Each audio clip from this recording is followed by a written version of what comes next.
पर बैठे हुए हमारे नेता।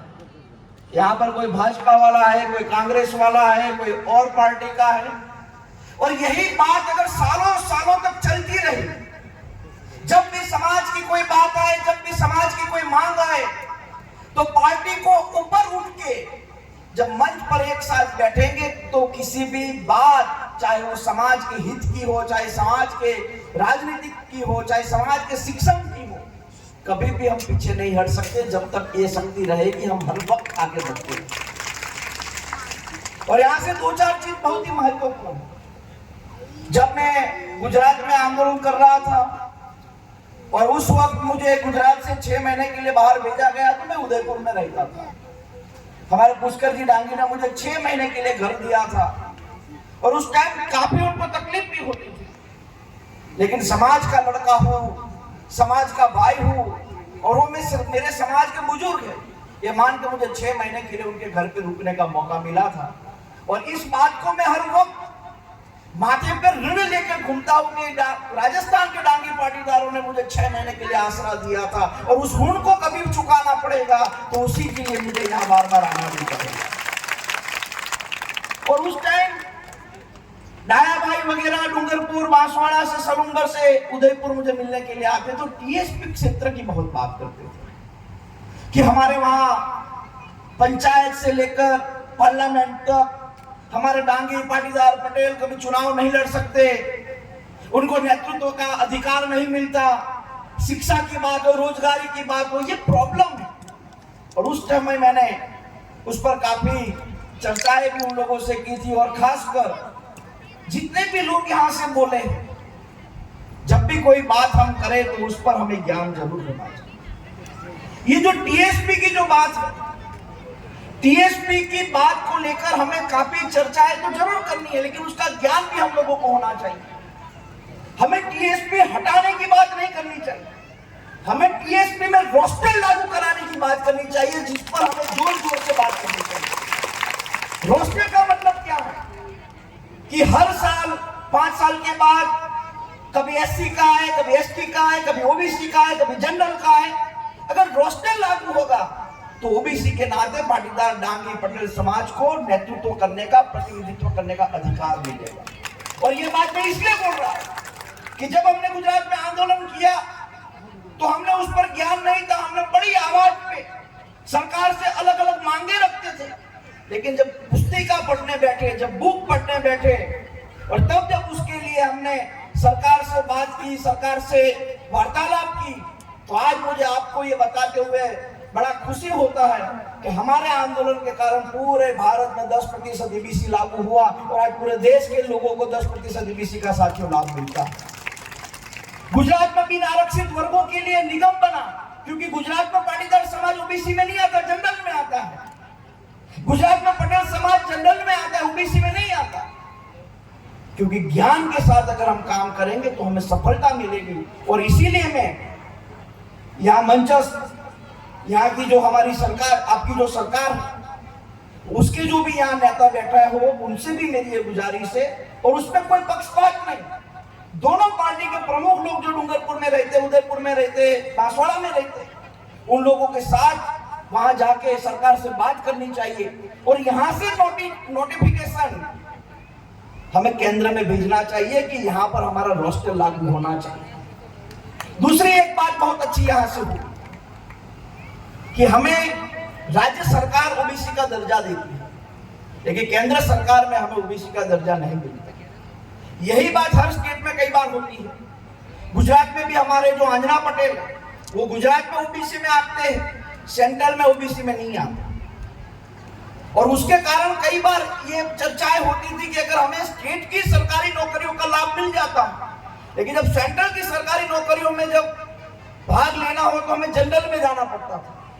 तो उसके लिए भी मेरी ये गुजारिश कि जैसे उदयलाल जी, आप सब लोगों ने मुख्यमंत्री जी से जाके बातचीत की कि यहाँ पर बोर्ड का गठन होना चाहिए, आयोग का गठन होना चाहिए, वो कोई हल्ला नहीं था। अब 10-15 लोग जाके बात की, हो गया।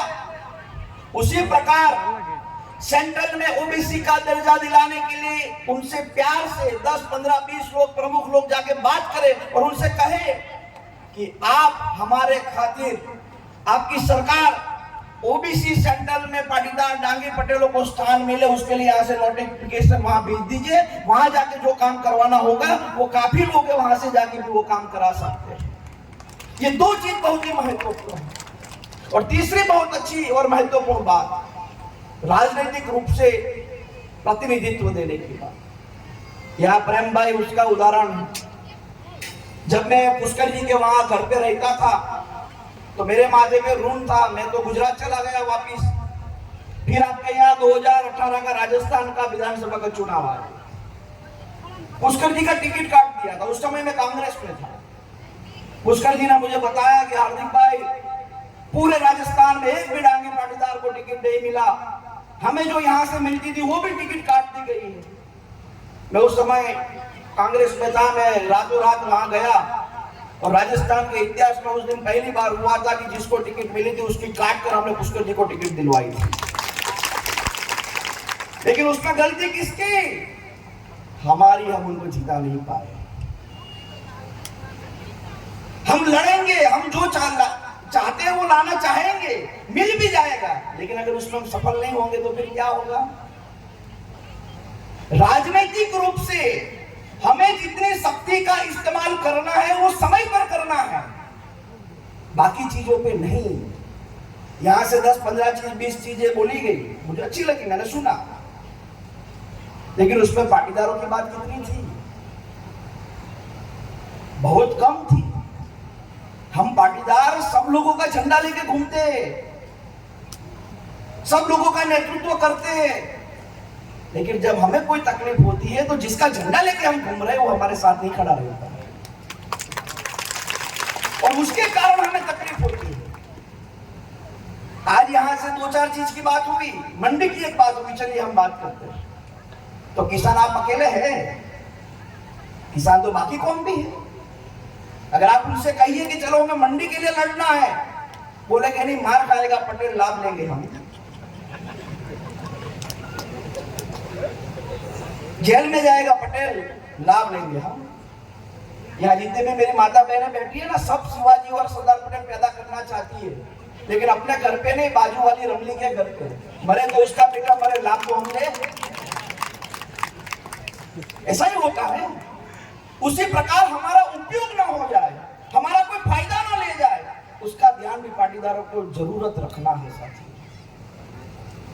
क्योंकि हम उत्साह में रहते हैं। वो खून है सरदार पटेल का, इसलिए कुछ भी हो पहले निकल जाते हैं। और कई बार ऐसा होता है, जब झगड़ा होता है ना, तो पहले तो हम 10-15 लोग, 25 लोग लाकड़ी लेकर निकल जाते। जो पहला होता है वो अकेला ही रहता, 14 तो निकल जाए।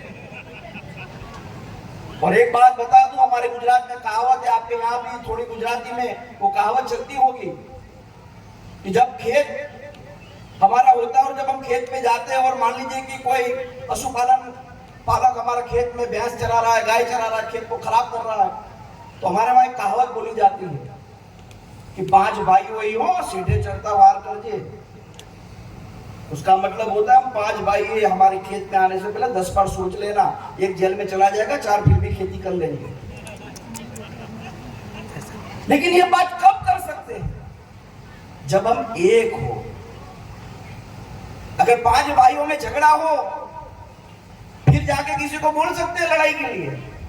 वो सामने वाले की जरूरत ही नहीं, अपने 4 ही फाड़ दे, अपने 4 पहले मारेंगे ना।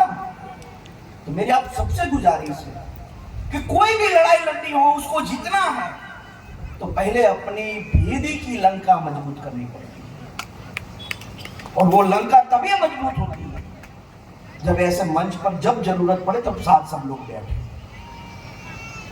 और एक बात याद रखिएगा, यहाँ प्रेम जी ने बहुत अच्छी बात की, मुझे उस बात का फिर से दोहराना।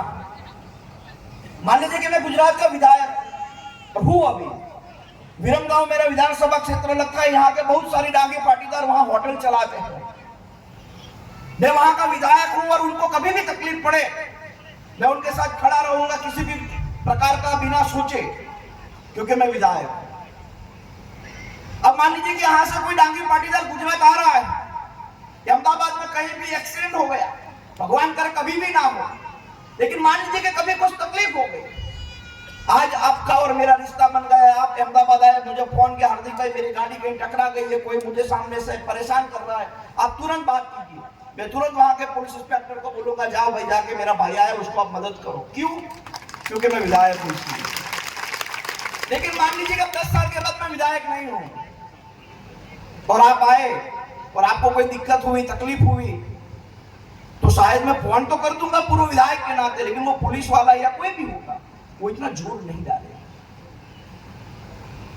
तो राजनीति 5, 10, 15 साल की होती है, लेकिन समाज को एक और चिंतन करने की जरूरत है, वो है सरकारी नौकरी। सरकारी नौकरी 5, 10, 15 साल के लिए नहीं होती, 60 साल के लिए होती, जब तक वो रिटायर नहीं होगा। और मान लीजिए कि समाज ने साथ मिलकर 10-15 लोगों को अच्छी सरकारी नौकरी दिलवाने में मदद की है। मदद यानी कि उसकी पढ़ाई का खर्चा समाज ने उठाया है, उसके रुकने का खर्चा समाज ने उठाया है। तो मान लीजिए कि आप गुजरात आते हैं, मैं विधायक नहीं हूं, लेकिन मेरे कारण किसी एक समाज के लड़के को पुलिस इंस्पेक्टर की नौकरी मिली है, और आप अगर अहमदाबाद आते और आपको कोई तकलीफ होती है, तो चाहे मैं विधायक हूं या नहीं हूं, मैं उस पुलिस वाले को फोन करूंगा, वो तुरंत मदद करेगा, क्योंकि वो समाज की बदौलत पुलिस इंस्पेक्टर बना। ये काम हमको करना है, और ये काम हमें छोटे मोटे तरीके से नहीं, उसको पार्ट में, यानी कि एक भाग में ये काम, दूसरे भाग में वो काम। अभी चुनाव आ रहा है, इसलिए सब इकट्ठे हो रहे हो, चुनाव के बाद देखते हैं कितने इकट्ठे होते हैं। चुनाव आ रहा है, 24 का चुनाव आ रहा है, विधानसभा का चुनाव आ रहा है, इसलिए हम समाज की जागृति की बात करते हैं। लेकिन अगर ये अलग जगानी है, तो चुनाव के बाद भी आने वाले 5 साल तक अगर अलग जगाओगे, तब जाके हम सफल हो पाएंगे। ये 1-2 साल का खेल नहीं है जिसमें हम सफल हो पाएंगे। मेरा आंदोलन 2015 में शुरू हुआ और मैं तो उस टाइम सिर्फ 21 साल का था, और समाज के आप जैसे कई सारे लोगों ने मेरे माथे पे हाथ रख दिया था कि ये लड़का तू सिर्फ निमित्त है, तू ये मत सोचना तू नेता। मैं निमित्त मानता था अपने आप को कि ये काम करने के लिए सिर्फ मैं निमित्त बना हूं, लेकिन करेगा कौन? ये सब लोग करेंगे। ये जो मंचस्थ जो हमारे प्रमुख लोग हैं वो सिर्फ निमित्त है। और 2015 का आंदोलन हमारा 2020 में सफल हुआ था, 2020 में। और एक बात बहुत ही स्पष्ट रूप से मानता हूं मैं, प्रेम जी उदयलाल, कि समाज का जो मंच होता है उसमें कई लोग बोलते हैं कि ये राजनीतिक मंच नहीं है, यहाँ से राजनीतिक बातें नहीं होनी चाहिए, समाज का मंच है। सही बात है, ये समाज का मंच है, ये राजनीति की बात यहाँ नहीं होनी चाहिए, लेकिन बिना राजनीति कभी समाज में नहीं चल सकता। अगर समाज के 2-5 विधायक होंगे, समाज के 2-5 प्रमुख लोग सरकार में दबदबा रखकर बैठेंगे ना, तभी समाज को हम मदद कर सकेंगे। और उसका बड़ा उदाहरण मैं दे दूं, जो उदयपुर में हमारे 42 लड़कों पे जो केस चल रहा है, आज एक भी समाज का विधायक नहीं है सरकार में जो आपके केस वापस दिलवा सके। एक भी आदमी अपना नहीं है कि जो गुजरात, राजस्थान सरकार के पास जाके कहे कि ये 42 लड़के हमारे हैं, जो परिस्थिति ऐसी बन गई थी, गलत केस लग गए, उसमें कई सारे ऐसे नौजवान हैं जो सरकारी नौकरियों की तैयारी करते हैं। मैं इतना कह सकता हूं कि आरक्षण आंदोलन में राजद्रोह के मुकदमे भी वापस हो सकते हैं, तो हमारे पाटीदार पर लगे हुए मुकदमे वापस क्यों नहीं हो सकते? लेकिन पैरवी कौन करेगा? तो मेरी आपसे गुजारिश है मंचस्थ हमारे प्रमुख लोगों से कि 15-20 लोगों का एक ग्रुप बना ली, और 5 मुद्दे जो यहां से बोले गए हो, मैं सारे मुद्दों की बात नहीं करता, 5 मुद्दे ऐसे जो हमारे 42 लड़कों के मुकदमे वापस लेने की बात हो, दूसरा मुद्दा हो हमारे सेंट्रल में ओबीसी की बात हो, टीएसपी इलाके में रोस्टर पद्धति लागू करने की बात हो, हमारे बच्चों की पढ़ाई के लिए अगर मान लीजिए कोई छात्रावास बनाना, उसके लिए जमीनों की बात हो। ऐसे 5 मुद्दों पर ध्यान से चर्चाएं सरकारों से करनी चाहिए, और उसमें से स्टेप बाय स्टेप अपनी बातें निकालनी चाहिए। और ये लड़ाई लंबी चलेगी, ये मत सोचिएगा कि कल जाके ये बोल देंगे तो अपने को मिल जाएगा। ऐसा नहीं मिलता कि 1-2 दिन में बात हो गई, 1-2 दिन आंदोलन किया और तीसरे दिन हमको लाभ मिल जाएगा, यहाँ नहीं मिलता। हमारे वहाँ कहावत है कि बिना मांगे तो माँ भी नहीं परोसती है, तो झाड़ी चमड़ी के कुछ नहीं देंगे। बिना मांगे माँ भी नहीं परोसती, सरकार तो झाड़ी चमड़ी की होती है। वो थोड़ी ऐसे 1-2 सम्मेलन की ओर दे दिया। और यहाँ पर 24 तारीख का सम्मेलन मैंने सुना काफी बड़ी संख्या में लोग भी आए थे। और इतना याद रखना, मेरी माता बहन सब लोगों को बोलता हूं, जब भी समाज की बात हो तो खेत भी होंगे, घर भी होगा, बच्चे भी होंगे, लेकिन जब समाज की बात है, समाज का कोई कार्यक्रम हो तो सबको साथ मिलकर समाज के कार्यक्रम में पहुंचना चाहिए। क्योंकि लोकतंत्र में इस माथे की कीमत होती है, कितने लोग बैठे उसकी कीमत होती है। आप लोग मुझे यहाँ क्यों बुलाया है? क्योंकि मैंने 25 अगस्त को 25 लाख लोग इकट्ठे किए थे, इसलिए क्योंकि लोकतंत्र में माथे की कीमत होती है। 24 तारीख इन लोगों ने तो 2.5 लाख लोग इकट्ठे किए, माथे की कीमत है। आज आप भिचड़िया की बात करोगे, जयपुर तक कब पहुंचेगी? क्योंकि आप 20-22 हजार लोग आए हैं, वो माथे की कीमत होती है। कई बार ये होता है, मैं नहीं जाऊंगा क्या होगा, मैं समाज के कार्यक्रम में एक दिन नहीं जाऊंगा तो उससे क्या फर्क पड़ेगा। ये कहावत थी कि एक गांव में रात को सब इकट्ठे हुए, बोले कि इस कुएं में जाके दूध का एक लोटा डालना है। मेरे आपके जैसे कई लोग बोले, अगर मैं अकेला लोटा नहीं डालूंगा दूध का तो थोड़ी ना उसके अंदर पानी आ जाएगा, सब लोग दूध ही डालने वाले हैं। सोचिए, एक आदमी ये सोच रहा है, सब लोगों ने पानी का लोटा ही डाला, सुबह देखा दूध का एक बूंद भी नहीं था, सब पानी ही पानी था। तो कई बार ऐसा भी होगा। तो मेरी आप सबसे गुजारिश है कि हमें संघर्ष करना है। यहाँ से जो मेरे लिए जो भी आपने आदेश दिया है, मैं निश्चित रूप से माननीय अमित शाह जी से, आपके यहाँ हमारे जो सह मंत्री नितिन भाई पटेल जो गुजरात के पूर्व उप मुख्यमंत्री भी थे, उनसे भी बात करूंगा। और निश्चित रूप से जहां से मैं आता हूं, जिस पार्टी से मैं आता हूं, उस पार्टी से नेतृत्व करने का आपको एक मौका मिले, प्रतिनिधित्व मिले, उसके लिए मैं बिल्कुल पैरवी करूंगा, उसमें कहीं पर भी पीछे नहीं रहूंगा। और जब मेरा जन्मदिन था तो सारे लोग आए थे, सुनील भाई, उदयलाल जी, महेंद्र जी, सब लोग, उन्होंने उस टाइम भी कहा था, मैंने उस वक्त भी कहा था कि मैं आप लोगों के साथ हूं। और उसमें आप लोगों ने देखा होगा, जहां साथ रहते वहां पीछे नहीं हटते, उसमें फिर पूरी ताकत से साथ रहेंगे आपके साथ। और मैं चाहता हूं कि इस बार इस विधानसभा में पटेल पाटीदार डांगी समाज का अच्छा नेतृत्व हो, 2-3 विधायक हो, उसमें से जिसकी भी सरकार बने, अपना मंत्री भी बने और समाज को एक अच्छा नेतृत्व देने का काम भी साथ। ये काम हम लोगों को करना है।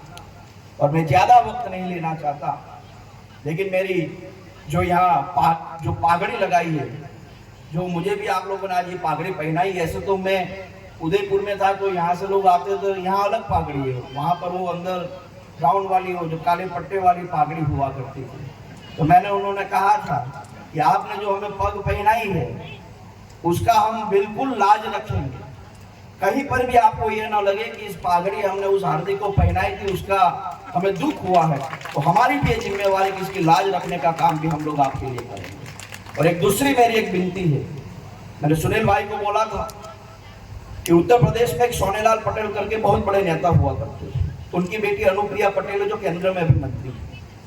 उत्तर प्रदेश में भी अलग अलग जाति लिखते हैं, कोई वर्मा लिखता है, कोई कटियार लिखता है, कोई गंगवार लिखता है, कोई सचान लिखता है, सभी पटेल। तो सोनेलाल पटेल ने उस समय एक अलग जगह की कि भाई सब पटेल लिखो, और पूरे उत्तर प्रदेश में बड़े पैमानों पे लोगों ने पटेल लिखना शुरू किया। मेरी आपसे गुजारिश है, यहाँ डांगी लिखते होंगे, कोई अलग लिखता होगा, पाटीदार का मतलब क्या है किसको मालूम है? पाटीदार क्यों कहा जाता है? पाटी मतलब जमीन, दार मतलब मालिक, जो जमींदार है उसको पाटीदार कहा जाता है। पटेल जो है, जो किसानी कौम है, जो किसानी करते हैं, वो पहले पटेल थे। यहाँ किसी ने बोला कि सब लोग पटेल लगाना शुरू कर दिया, नहीं, पटेल मानवाचक शब्द है। जो गांव का मुखिया हुआ करता था उसको पटेल कहा जाता था। और ये जो हमारे जो पटेल कम्युनिटी है, हाँ भले ही आजकल मुसलमानों में भी कोई पटेल लिखता है वगैरह वगैरह, लेकिन नाम के आगे जब पटेल लिखते हैं तो नाम समझते ही लोग समझ जाते हैं कौन सा पटेल, उसको वो चिंता करने की जरूरत नहीं है लोग क्या सोचेंगे क्या नहीं। अगर इतना ज्यादा हम सोचेंगे तो पटेल लिखना ही नहीं जाएंगे। तो मेरी आप सबसे ये विनती है कि पाटीदार समाज, यहाँ जो पाटीदार डांगी और पटेल लिखते हैं, अगर ये 3-3 शब्द हमें लिखना पड़े तो ये भी हमारे लिए दुख की बात है। तो अलग तो हमें यहीं से जगाने की जरूरत है कि पहले एक चीज तो लिखना शुरू करो। पर सरनेम में ही 3 बंटवारे हैं, सरनेम में ही 3 बंटवारे हैं, तो फिर समाज को ये कैसे कर सकते हैं हम? तो जो भी हमारा पुराना लिविंग सर्टिफिकेट है उसमें जो भी लिखा, लेकिन अब जो बच्चे पैदा हो रहे हैं हमारे परिवार में, बहन बिटिया, उनका जो भी आप पटेल लिखो या पाटीदार लिखो, लेकिन एक ही चीज लिखो। जब मैं ये गहरू आया है और जब मैं पहली बार उदयपुर तो डांगी लिखते थे। तो आपको ये बता दूं कि गुजरात में आदिवासी समाज जो हमारा होता है वो डांग का उपयोग करता है। तो हमारे वहां भी आदिवासी समाज में डांगी बोलते हैं, डांग, क्योंकि वो खेत में रहता, जंगलों में रहता था, तो वो हथियार नहीं थे। तो ऐसा ही एक लकड़ा होता, उसको डांग बोलते थे कि आदिवासी के हाथ में डांग, तो सामने पड़ा शेर वो भी मारते थे। तो कहने का मतलब है कि हमें कोई भी एक चीज तय करनी चाहिए, चाहे पटेल लिखो, चाहे पाटीदार लिखो, चाहे डांगी लिखो, जो भी लिखो एक ही लिखो। जैसे उन्होंने कहा कि गहलोत जी को बोला कि मैं डांगी हूं, तो बोले तू कौन? तो मैं पटेल हूं। तो बोला पाटीदार हूं, तो तीनों का आयोग बनाओ। तो मेरा कहने का मतलब है सब लोग साथ मिलकर काम करें तभी कुछ हो सकता है। और आखिरी में इतना ही कहूंगा कि अगर एक सरदार पटेल देश की 565 रियासतों को एक करके पूरे भारत का जो निर्माण कर सकते हैं, तो हम तो यहाँ 20-22 हजार लोग हैं, पूरे प्रदेश में हम 30-35 लाख है, पूरे हिंदुस्तान में हम 27 करोड़ है। हम चाहे तो समाज का बिल्कुल निर्माण कर सकते हैं, उसमें किसी भी प्रकार का दोहराया नहीं है। सब बस अंदर की शक्ति को जगाने की जरूरत है। अगर अंदर की शक्ति को नहीं जगाया ना, तो आप कभी भी सफल नहीं होंगे। बस मैं तो अब 60 दिन बचे हैं, 60 दिन में इस समाज से हमें 2-3 विधायक देने हैं। कैसे दोगे, कहां से दोगे, उसकी चिंता अभी से लग जाएगी। और प्रेम भाई, उदय भाई, आप सब लोग एक टीम बना के मिलिए, दोनों पार्टी से मिलिए।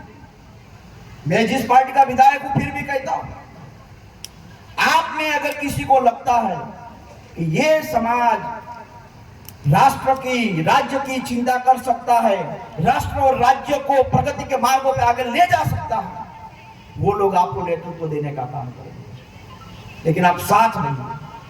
अभी प्रेम भाई ने बहुत अच्छी बात बोली कि हमारे समाज में खिंचातानी बहुत है। बोले एक आगे बढ़ेगा तो उसको गिराने का काम करेंगे। तो मैंने उन्होंने कहा कि वो आजकल की बात नहीं है, वो रावण के जमाने से चल रहा है। विभीषण नहीं होता तो रावण थोड़ी मरता। समाज को खिंचाई मत करिए। हाँ, मैं अगर आपसे नाराज हूं, समाज कैसे चलता है? अगर आप समाज के लिए कुछ कर नहीं सकते ना, तो बोलिए मत। अगर आप समाज के लिए कुछ नहीं कर सकते तो चुप रहिए। लेकिन यहाँ पर भी कई लोग होंगे बैठे बैठे बात करते होंगे, यार कौन सा, इस पर किसको टिकट मिलेगी, किसी को नहीं, ये लायक ही नहीं है, लायक तो मैं ही हूँ, बैठे बैठे बोलता होगा। ये हमारा समाज है। मैंने सुनील भाई को बोला कि पटेल समाज की एक व्याख्या बताओ। मैंने बताओ ना हार्दिक भाई। मैंने कहा मस्ती में बोल रहा हूँ, मैं क्या बताइए। मैंने कहा जो पटेल के पास 10 बीघा भी जमीन नहीं होगी ना, तो गांव के चौराहे पर 500 बीघा जमीन में कैसे खेत जोतना चाहिए उसकी पंचायत करता है। जो 2-4 काका बोले सही बोला। ये हमारी चिंता है कि हमें इसमें से कैसे निकलना है। अगर हम फालतू की बातें नहीं करेंगे, एक दूसरे की टांग खिंचाई नहीं करेंगे, तो हमें भविष्य में ऐसे सम्मेलन करने की जरूरत ही नहीं है। सब एक है, ये जरूरत ही नहीं पड़ेगी। तो बस सब साथ मिलकर काम करिए। ये 2-4 मुद्दों पर मैं जो प्रमुख लोग हैं उनसे विनती करता हूं कि राज्य सरकार से ओबीसी नोटिफिकेशन सेंट्रल तक पहुंचाने का काम करिए। टीएसपी में रोस्टर लाने का, यहाँ से एक नोटिफिकेशन भिजवाने का काम करिए। बाकी जो भी जिम्मेवारी हमारी लगेगी, नरेंद्र भाई और अमित भाई से बात करने की, एक कार्यकर्ता के रूप में उनसे बात करूंगा। और मुझे निश्चित रूप से भरोसा है कि किसी भी समाज और राष्ट्र के प्रगति में जब भी जरूरत पड़ी है, तो हमारे गुजरात के 200 पुत्रों ने उसको मदद की है। पहले गांधी जी और सरदार पटेल थे, आज नरेंद्र भाई और अमित भाई है, वो मदद जरूर करेंगे। लेकिन आप शुरुआत कीजिए, जहां अटकेगा हम आप लोगों के साथ रहेंगे। आप लोगों से मिलकर मुझे बहुत अच्छा लगा। मैंने पहली बार ऐसा देखा है कि 3-3.5 घंटे ऐसे बैठना बहुत मुश्किल का काम होता है, लेकिन फिर भी आप बैठे हैं। उसमें कोई दोहराया नहीं है कि राजस्थान में पाटीदार डांगी पटेल समाज अब मजबूती से आगे बढ़ेगा, उसको कोई नहीं रोक सकता। आप लोगों से मिलकर मुझे अच्छा लगा। आप लोगों ने मुझे यहाँ बुलाया, मेरे हाथों से सरदार पटेल की प्रतिमा का अनावरण कराया। मैं इतना बड़ा आदमी नहीं हूँ कि मैं सरदार पटेल की प्रतिमा का अनावरण कर सकूं, लेकिन मुझे जो सौभाग्य दिया है, इसके लिए मैं पूरे डूंगरपुर के पाटीदार समाज का हाथ जोड़ के बहुत बहुत धन्यवाद करता हूँ, आभार व्यक्त करता हूँ। आखिरी में तो हाथ की मुट्ठी पींच के मैं चाहे सरदार बोलूंगा, आप पाटीदार बोलेंगे। और मैं चाहता हूं कि ये आवाज पहले जयपुर तक पहुंचनी चाहिए, और जयपुर के कान तक पहुंचेगी तो वो अपने आप दिल्ली भेज देंगे। लेकिन जयपुर आवाज पहुंचाने के लिए आपके हाथ की मिट्टी बंद करके जोर से बोलिएगा, बोलिए जय